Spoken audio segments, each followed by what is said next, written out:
Bienvenue sur Correspa, le podcast pour les entrepreneurs du fitness. Je suis Guillaume Legrand, fondateur de Correspa, et ici on parle business, franchise, rentabilité, stratégie et mindset pour aider les coachs et les entrepreneurs à ouvrir et développer un club de sport performant. Tu veux structurer ton activité, attirer plus de clients et maximiser tes revenus? Tu veux un concept clé en main qui fonctionne? Alors tu es au bon endroit. C'est parti! Bonjour à chacune, bonjour à chacun. Aujourd'hui, on a la chance de recevoir Julie. Bonjour Julie. Bonjour Guillaume. Et avant je te laisse te présenter, on va aborder un thème que notre tribu aime beaucoup, c'est la partie entreprendre. Donc, comment créer un club. Et au-delà de créer, c'est par quoi commencer. Donc, vu ton expérience, etc., je pense que tu vas pouvoir apporter beaucoup de valeur ajoutée à notre communauté. Et je serai avec un échange avec toi par rapport à nos expertises et nos expériences différentes et Avec complémentaires. grand plaisir. Est-ce que tu peux commencer à te présenter, Madame Julie Borde? Avec plaisir.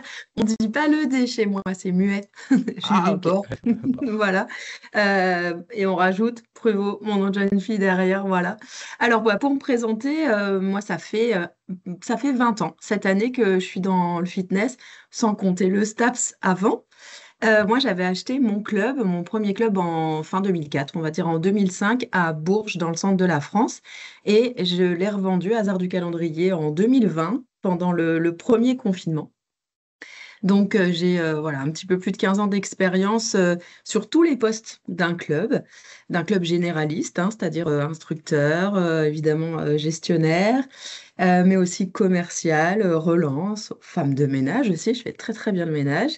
Et puis, j'ai eu l'opportunité de passer la main à un de mes collaborateurs et puis ensuite l'opportunité d'accompagner ensuite des dirigeants dans une première société de marketing digital qui s'appelle la Fitness Academy. Et puis maintenant, aujourd'hui, au sein d'un cabinet de conseil, alors moi, je m'occupe de la partie dédiée pour les salles de sport qui s'appelle Rich Conseil.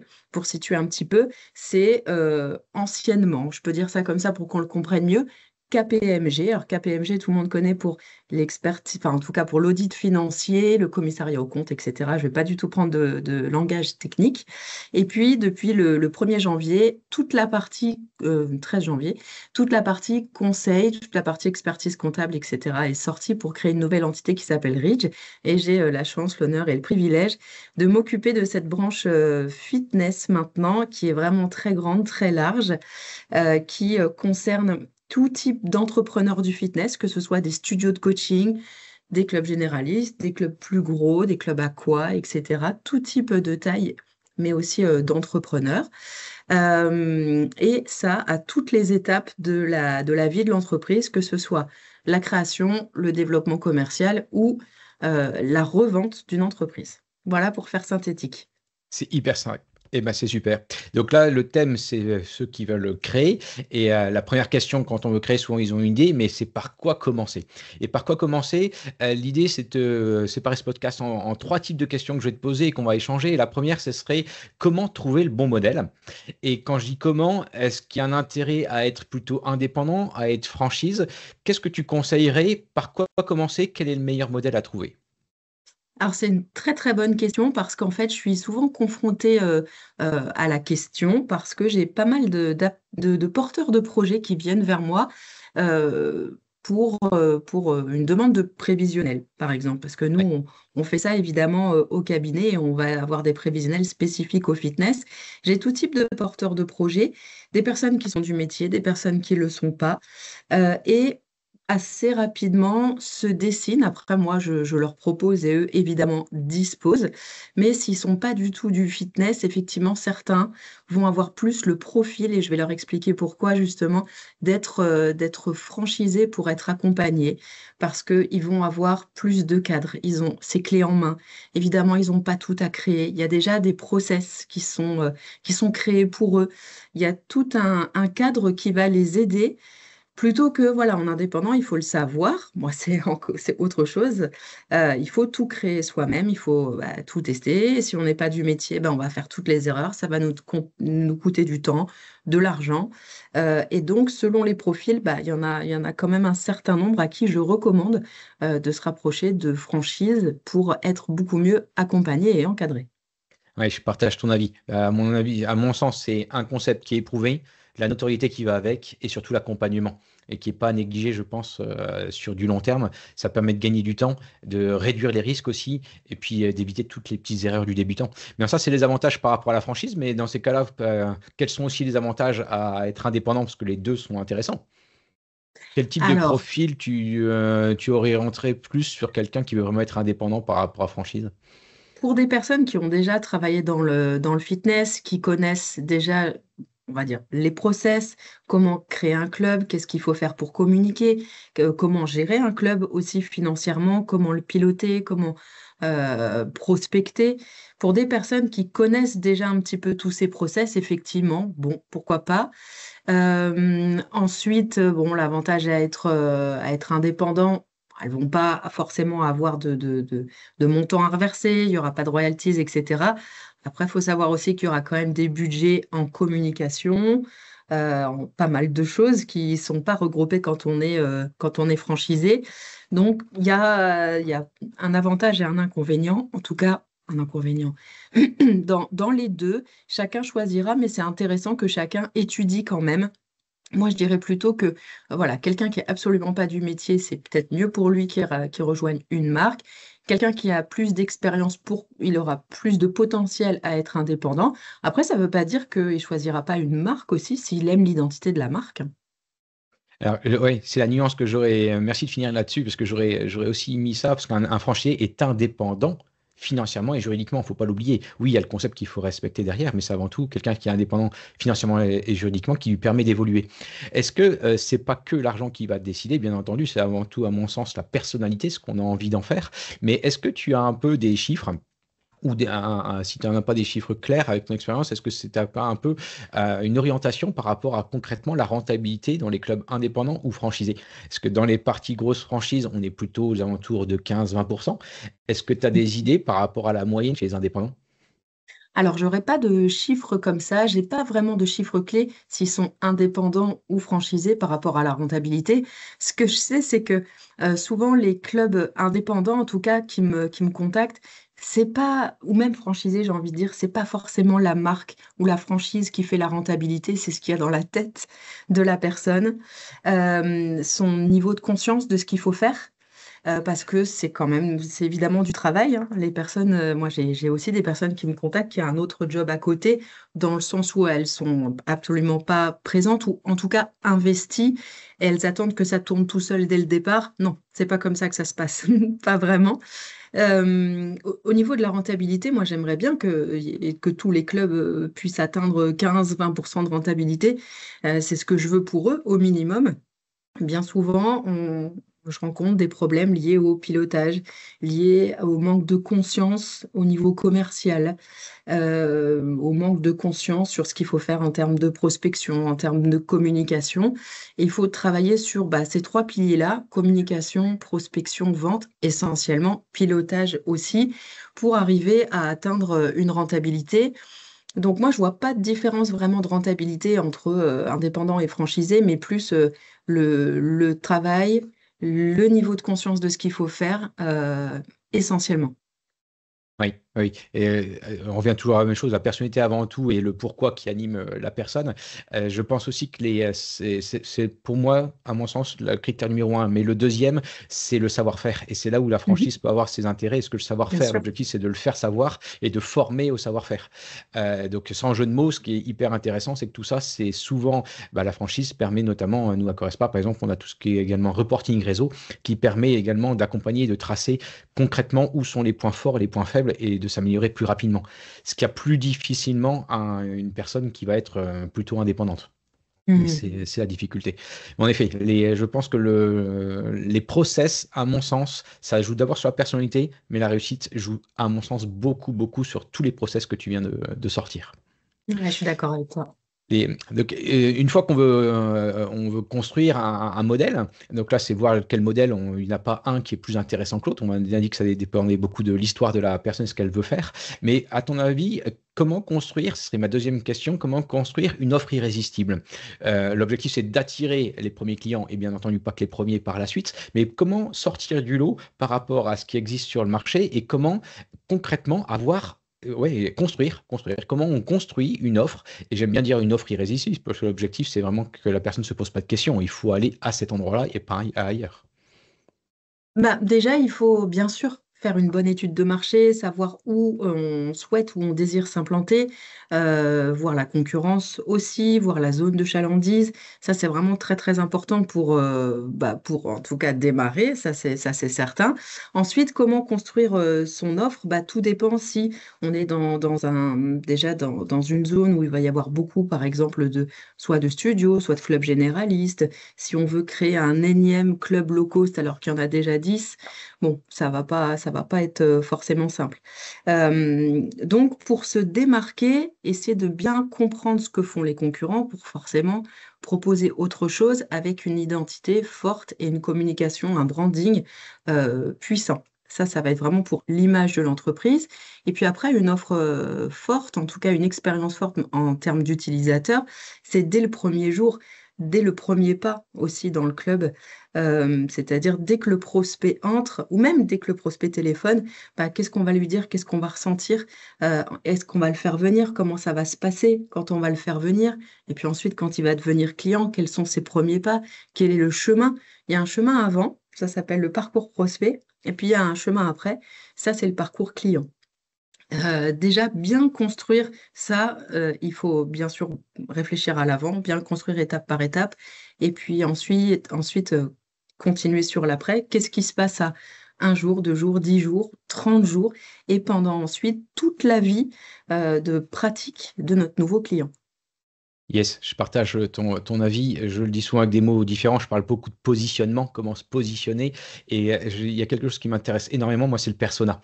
Parce que si on n'a pas de cible type, on ne peut pas construire ce positionnement. À mon sens, c'est d'abord quel positionnement on veut avoir et donc à qui on veut parler. Et plaire à tout le monde, ça, c'est plaire à personne. Donc, on veut savoir à qui on veut plaire. Et donc, comment, après, tu as parlé de branding, comment pouvoir parler à ce persona par rapport à un positionnement très clair. Et pour moi, la différence va se jouer sur le positionnement, sur l'offre, très concrètement, qu'est-ce qu'on propose par rapport à quel prix. Et là, à mon sens, tout le niveau est sur la valeur perçue. Comment faire pour qu'entre guillemets la personne se dise, quand je dis la personne, c'est encore une fois le client cible, le persona type qu'on cherche. Ah bah oui, pour ce montant-là, il y a tout ça, je ne m'attendais pas à voir tout ça. De plutôt surprendre plus que de dire, ah oui, ça se coûte, mais je ne sais pas quelle est la promesse qui est derrière. Et la dernière, je mettrai je parlerai d'expérience. Expérience mémorable, comme tu l'as dit, il y a tout ce qui est avant, là, le prospect ou le suspect, il nous connaît avant qu'on l'ait déjà rencontré. Il nous a vu sur les réseaux, il nous a vu sur notre site internet, etc. Il a entendu parler de nous par des amis. Et l'expérience commence déjà à ce niveau-là. Et c'est ça aussi qu'il faut prendre en compte. C'est pas uniquement quand la personne commence à venir dans son club où on le reçoit un premier coup de fil, etc. Donc je parlerai de ce positionnement, de l'offre et de l'expérience. Je suis assez d'accord avec toi. Et en effet, comment se dire, dans ma ville, qu'est-ce qui me rend le plus unique et de se dire, bah, il n'y a que ce club qui permet de promettre et de faire cette promesse dans mon club. On devient en fait une référence par rapport à là où on se situe. Okay. Et ça, il faut vraiment le faire savoir. On peut être aussi le mieux positionné, on peut être le meilleur de sa zone. Si personne ne le sait, on ne va pas pouvoir se développer, on ne va pas réussir. Donc ça, c'est vraiment hyper important d'être pas présent, mais omniprésent sur sa zone et vraiment de communiquer, d'être visible, d'avoir une communication multicanale, que ce soit sur les réseaux, bien sûr, mais pas que aussi. De temps en temps, je dis bien de temps en temps et avec un budget maîtrisé, bah, faire un petit peu d'affichage. Alors maintenant, on n'est plus sur les 4x3 forcément à l'ancienne, mais des fois, il y a des panneaux digitaux extrêmement bien placés dans la ville qui nous permettent aussi de capter de manière qualitative des personnes qui ne seraient pas sur les réseaux à moindre coût, par exemple. Oui, on a fait une expérience à Correspa qui fonctionne très très bien. On a une pompe à essence qui est juste à côté. C'est-à-dire que concrètement, de la pompe à essence, on peut voir le club. Et bien simplement en mettant un tout petit affichage, mais ridicule, hein, c'est même pas un A5, ça fonctionne. Donc, en effet, le digital, il faut l'utiliser, mais il ne faut pas oublier qu'il n'y a pas que le digital et ça prend son sens sur l'ensemble. Ok, donc on a vu un petit peu quel type de modèle, on a vu un petit peu comment construire une offre pour attirer ses premiers clients. Et avec toute ton expérience, l'idée aussi, ceux qui nous écoutent, c'est comment éviter les erreurs qui peuvent plomber un club, qui peuvent globalement le faire échouer. Quelles sont, à ton avis, les erreurs, les grosses erreurs que tu as déjà vues et quels sont les conseils qu'on peut donner pour éviter ces erreurs? Ouais. Alors ça, il y en a plusieurs, mais j'ai envie d'en donner deux particulièrement qu'il faut absolument, absolument prendre en compte au départ. Déjà, la première chose, c'est l'emplacement. Ça, c'est très important. Je sais que les porteurs de projets, parfois, ont pas des budgets énormes. Enfin, je connais toutes ces réalités financières, évidemment. Mais vouloir faire des économies sur l'emplacement et finir dans un local complètement invisible, ça, c'est vraiment une énorme erreur. Il faut être visible quand même. Alors, selon, hein, évidemment, il y a des emplacements visibles sur des routes passagères. Après, il y a aussi des emplacements numéro un, à côté de supermarchés, à côté de fast-food. Sur les ronds-points, on voit que les boulangeries ont bien compris qu'il fallait se mettre sur les ronds-points pour être hyper visible. Mais en tout cas, plus le local va être caché, alors moins le loyer va être cher, c'est certain, mais par contre, plus on va s'en mordre les doigts pour le reste de la vie du club, parce qu'il va falloir communiquer énormément et dépenser beaucoup en publicité. Donc ça, c'est la première chose que je dis aux dirigeants qui veulent ouvrir, c'est attention, il faut quand même être visible. Après, attention de ne pas ouvrir aussi dans des zones qui sont trop petites. J'entends beaucoup de projets à 3 000, 5 000, 10 000 habitants. Oui, on peut ouvrir partout. C'est pas la question. Ouvrir n'est pas un problème. Durer l'est beaucoup plus. Donc attention de ne pas être dans des zones vraiment trop petites. Et puis ensuite, allez, je dirais, troisième grosse erreur, c'est dès le départ de faire l'impasse sur toute la partie commerciale, la stratégie commerciale, se dire non, non, allez, on va pas mettre du tout de personnes dédiées à ça. Et bien sûr, encore une fois, je connais les réalités, les coûts d'une personne. On n'est pas obligé de commencer avec une personne à temps plein sur la partie commerciale, mais en tout cas, une personne dédiée. Nous, on a un secteur très particulier dans le fitness, c'est-à-dire qu'on a quand même, hein, évidemment, on est un commerce aussi, il n'y a rien de mal à ça, à se le dire, mais on doit faire des abonnements. Et puis, on doit être le seul secteur à se dire non, non, mais en fait, on va faire l'impasse sur cette partie-là. Ça ne viendrait pas à l'idée d'un cuisiniste ou d'une concession automobile d'ouvrir sans une personne qui vend notre produit. Eh bien, nous, c'est exactement pareil. Alors, les coachs peuvent le faire, il n'y a pas de souci, mais est-ce qu'ils aiment ça? Est-ce qu'ils sont là pour ça? Est-ce qu'ils sont faits pour ça? Est-ce qu'ils ont le temps, etc.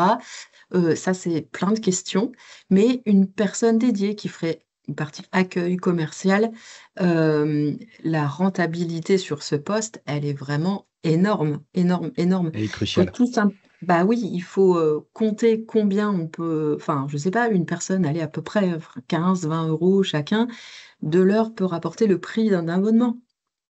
Et Donc, c'est une mauvaise économie, ça. ouais, je pense que notre secteur, que là tu parles peut-être plus à des coachs sportifs que des entrepreneurs, sont des métiers passion. Et le souci, c'est qu'ils ne sont pas formés à ça. Et le métier passion est plutôt de coacher, alors que l'entrepreneur de manière globale, il faut aussi raisonner rentabilité et savoir où sont les points clés qu'il faut aller mettre en place. Et tu l'as dit, hein, la partie temps communication, tant la partie transformation vente. C'est, moi, je vois deux choses. C'est aussi gérer son budget. Parce que je vois quand même trop d'entrepreneurs qui mélangent beaucoup d'éléments, alors toi, dans la partie expertise comptable, etc., mais de base. Et ça me paraît primordial. La première casquette, c'est la casquette de gestionnaire, et c'est ça qui permet de pas couler un club ou qui coule un club. Et après, j'allais dire aussi parler, alors peut-être que c'est un peu tabou en France, mais anticiper la rentabilité. Bien Je sûr. parle toujours que c'est le positionnement et l'offre, ce qu'on va faire d'être unique qui est le plus important. Et donc la conséquence, c'est qu'on va être rentable. Mais c'est-à-dire qu'il faut raisonner en premier temps. Et moi, j'ai l'impression que les premiers porteurs de projets ne raisonnent pas forcément l'offre, ils peuvent l'avoir, mais est-ce qu'ils ont mis l'offre avec un modèle économique qui permet d'être rentable et rentable sur la durée? Ça, j'en suis moins sûr. Alors, C'est nous, on aussi quelque les chose aide, que hein. tu observes? Oui, on les aide dans ce sens, bien sûr. Après, les porteurs de projets qui viennent à nous avec une idée bien déterminée, bah, on leur chiffre leur idée. Tout part d'un rêve, ça, il n'y a pas de problème pour ça. Ensuite, on met les chiffres justement dans des cases et on leur explique justement le chiffre d'affaires qu'il va falloir faire en face. Est-ce que la zone le permet? Est-ce qu'on a les personnes pour? Et parfois, on revoit un petit peu le projet, ou en tout cas, on les aiguille dans ce sens pour qu'ils soient dès le départ des vrais gestionnaires. Ok, top. Écoute, on a coiffé un petit peu ces trois questions que je voulais te poser par rapport à comment créer un club de sport et par quoi commencer. Donc c'est top, hein. On a vu la partie indépendant franchise, on a vu la partie plutôt construire une offre et attirer ses clients. Et on vient de voir un peu les grosses erreurs et échanger ensemble sur notre expérience. Je voulais finir avec toi par une question sur l'avenir du fitness. On voit des low cost, on voit des low price, on va dire des low cost un peu plus premium. On voit des indépendants, mais de moins en moins, mais il y a quand même un secteur qui est là dans le middle market, mais quand même de moins en moins par rapport à ce qu'on avait à l'époque. Et après, on voit plutôt du premium. Comment tu vois l'avenir du fitness et quel est le conseil que tu pourrais donner par rapport à quelqu'un qui veut créer un club? Alors, je vais te répondre à plusieurs niveaux. Tu vois, déjà, j'étais au salon de Lyon il y a quelques jours et c'est très enthousiasmant parce que j'ai vu justement plein de porteurs de projets qui voulaient créer des clubs et vraiment dans tout modèle différent, que ce soit studio de coaching, mais aussi des studios de pilates. Vraiment, ça, c'est intéressant. Ce matin, tu vois, j'étais contactée encore pour plutôt un club généraliste premium. Donc, il y a plein de modèles encore qui vont s'ouvrir dans les années qui viennent. Après, le low cost, bon, ils vont probablement continuer de se développer. Peut-être ce que je peux observer aussi, c'est que maintenant, ils vont dans des villes de plus en plus petites. Moi, j'ai une cliente qui m'a dit, bah, Basic Fit vient dans ma zone de 10 000 habitants. Ok, ok, ok. Bon, donc, il faut que les indépendants soient encore plus solides, innovants, soient encore mieux positionnés, justement, pour faire face à ça. Ça sert à rien d'investir énormément dans un immense plateau cardio muscu. Enfin, en tout cas, si on a un Basic Fit en face, déjà, bon, tout dépend de ce qu'on a envie de faire, mais bon, c'est vraiment à réfléchir et c'est vraiment à calculer. Mais en tout cas, après, je vois aussi des zones où il y a tellement de low cost que même les low cost eux-mêmes n'ont plus assez de prospects pour vivre. Euh, Mais ça se aussi, ça c'est cannibalise. un petit peu nouveau depuis l'année dernière. Oui, c'est ça. Moi, j'aurais dit depuis 1 an et demi, 2 ans, c'est ça, ça se cannibalise. On sait que le low cost, ça va à 30-33% dans n'importe quel type de marché. Et aujourd'hui, il n'est pas encore à maturité, parce qu'aujourd'hui, il y a encore de la place pour ouvrir. Mais dans la partie low cost, c'est clair qu'ils commencent à se manger ensemble, entre eux. Donc, l'avenir, l'océan bleu est peut-être aussi ailleurs. Oui, probablement. Et en termes de rentabilité, je vois vraiment des petits modèles, des petites voitures de course, des petits bolides où il y a du small group, où il y a du personal training, parfois de l'EMS, qui ont une très forte rentabilité. Il n'y a pas de plateau, alors que les personnes qui nous écoutent ne pensent pas que je sois anti-plateau, pas du tout. Mais en tout cas, dans les modèles que je suis, quand la zone est bonne, en tout cas suffisamment dense, quand c'est bien géré, quand il y a un positionnement, en tout cas une identité qui est bien marquée et des activités avec un panier moyen, on va dire plus élevé, enfin aux alentours de 80-100 euros à peu près, hein, je parle d'un panier moyen, et ben c'est des studios qui fonctionnent très bien, très très bien, qui ont une bonne rentabilité. Et franchement, ce type de studio, qui j'espère va se développer, a vraiment de l'avenir parce que ça répond aussi aux besoins des gens qui, ok, bien sûr, une certaine catégorie n'a pas besoin d'être accompagnée, mais une énorme catégorie a besoin d'accompagnement et qu'on les aide et qu'on les aide à progresser. Oui, bah là, je peux pas te contredire, parce qu'en fait, tu as utilisé les mots que j'utiliserai pour définir Correspa. Parce qu'en effet, on a un panier moyen de 88 hors taxes et 300 clients, on a des rentabilités à 57% d'EBITDA. Donc, oui, c'est exactement ce type de modèle. Après, je fais la différence entre les studios et les boutiques gym. Moi, je me place Mhm. sous forme de boutique gym et salle de sport, puisqu'entre guillemets, il y a quand même, comme tu dis, un plateau technique qui est derrière pour que les personnes puissent revenir également par eux-mêmes. Et il y a également tout ce qui est vestiaire sanitaire que dans les studios, on ne retrouve pas forcément. Donc ça va dépendre on va dire, des surfaces. Studio, etc. Pour moi, c'est 100 mètres carrés, voire moins. Et personnel trainer, après, dès qu'on veut être vraiment plutôt club, dès qu'on veut accueillir tout ça, il faut monter sur les 200 mètres carrés. C'est Mhm. Ok, je te laisse le mot de la fin, Julie, avant de nous dire un peu comment on peut te contacter. Quel serait, si tu avais un seul conseil et une seule référence de livre ou de formation, qu'est-ce que tu conseillerais? Un conseil à ceux qui nous écoutent et une référence. Un livre, un podcast, une formation, comme tu veux.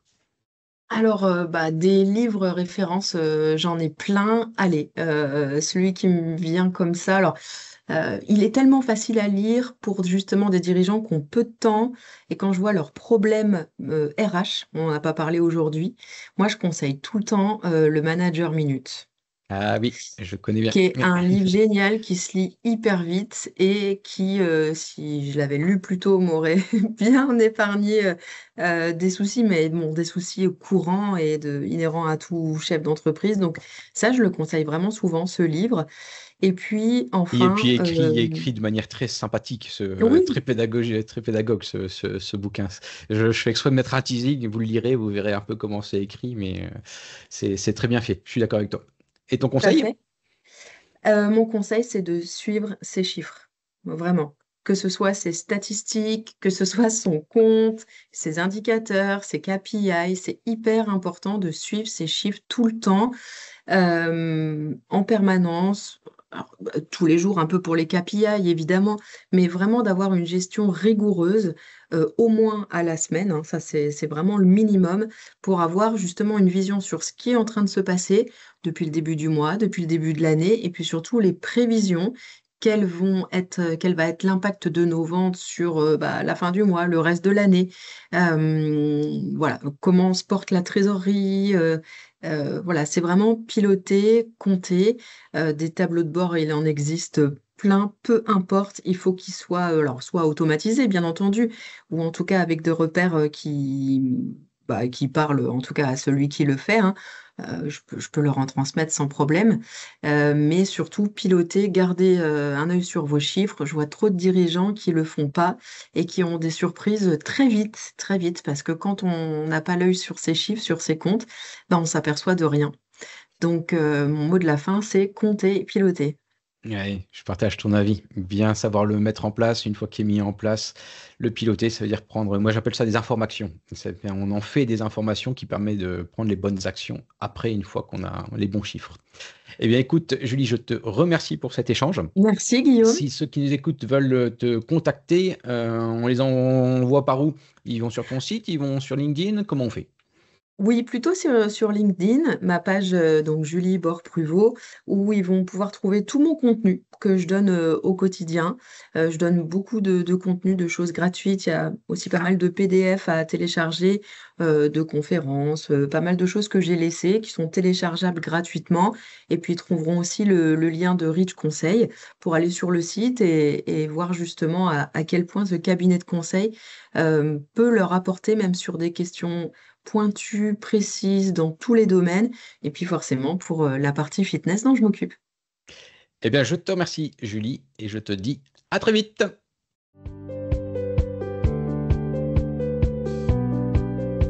Corespa, c'est bien plus qu'un club de sport. C'est une opportunité pour réussir dans le secteur en tant qu'entrepreneur. Tu veux lancer ton propre club sans partir de zéro? Tu veux un modèle éprouvé et un accompagnement pour réussir? Alors réserve un rendez-vous en visio sur mon agenda en ligne et parlons de ton projet. À très vite pour un nouvel épisode et d'ici là, passe à l'action!